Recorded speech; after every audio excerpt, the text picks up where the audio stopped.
5th, 1980, in a ceremony so lavish that the Guinness Book of Records lists it as one of the 3 most expensive weddings, Haiti's 28-year-old president for life, Jean-Claude Duvalier, marries Michèle Bennett, a divorcee and mother of 2. If it looked to the world like a grotesque demonstration of extravagance in the poorest country in the hemisphere, to most Haitians watching on television, it was enchanting, a storybook wedding of a king and a queen.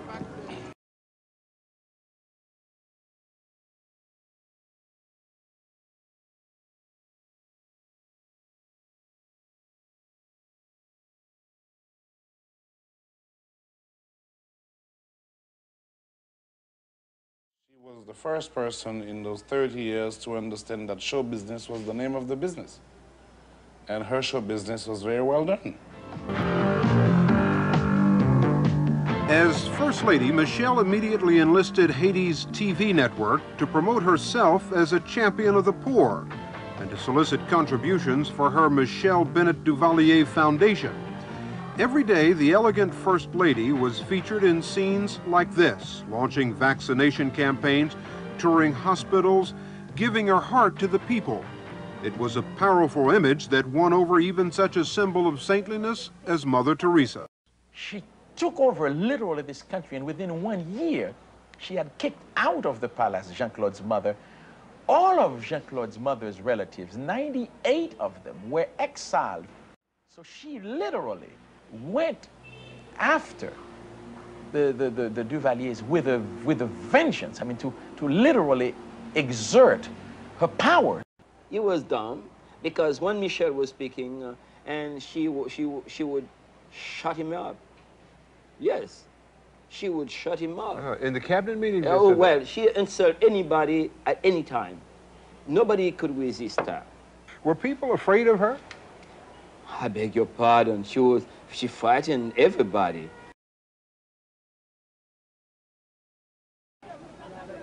The system of government that Michèle came to influence so deeply was rooted in corruption. And as First Lady, she demanded a piece of the action for herself and her family. Almost overnight, her father, Ernest Bennett, who was reportedly on the verge of bankruptcy, became a wealthy man. With his daughter in the palace, he paid no export taxes and soon cornered much of the coffee trade. But this was all just a part of the official corruption that had become a way of life in Haiti. The majority of the country's 7 million citizens earn less than $150 a year.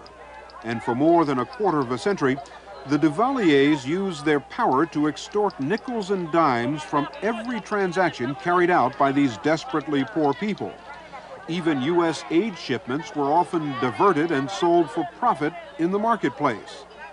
By the time of his marriage to Michèle, Baby Doc is said to have amassed a fortune of hundreds of millions of dollars. He was simply not interested in running a country in a normal way.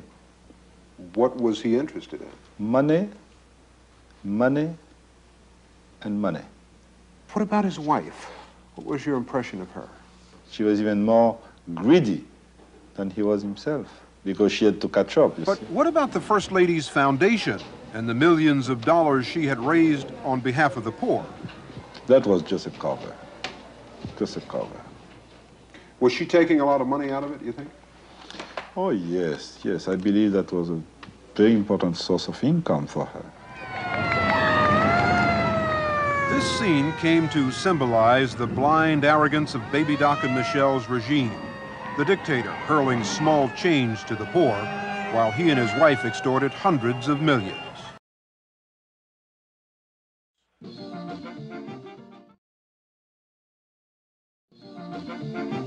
And what the people of Haiti saw in May of 1984 was this lavish benefit ball which Michèle had organized on behalf of the poor.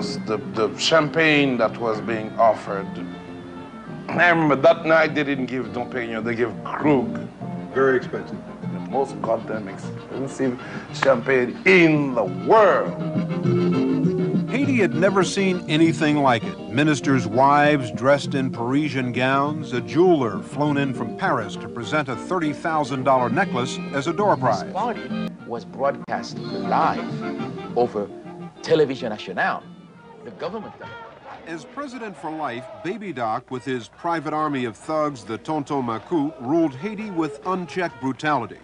But by all accounts, he was always dominated by his sister and mother. And once Michèle purged them from the palace, she emerged as the unrivaled force behind the throne.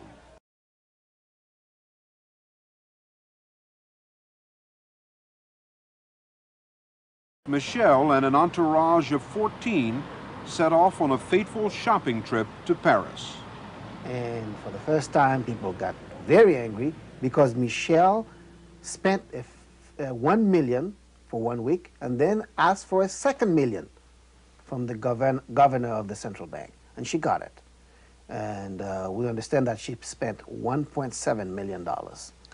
On what? On clothes, on paintings, on fur coats, and also refrigerator for the fur coats. A refrigerator for the fur coats? Yes, freezers. Didn't you hear what happened when Michèle went back to Haiti with all these furs that she bought abroad? That's not the first time she's bought furs. She has special parties for her friends who also have furs. And Haiti is a tropical country. So at that point, they turn on a special room, very cold, like a freezer, really, so they can put on their furs. That actually happens. In the palace? In the palace. And what it did was to ignite rebellions all over Haiti. A revolution was now underway. There were rumors that Duvalier had ordered plane loads of Uzi submachine guns, and there was a fear that the Tonton Macoute were about to be unleashed on the demonstrators. But there were also reports that the president for life and Michèle were preparing to flee. We are still here.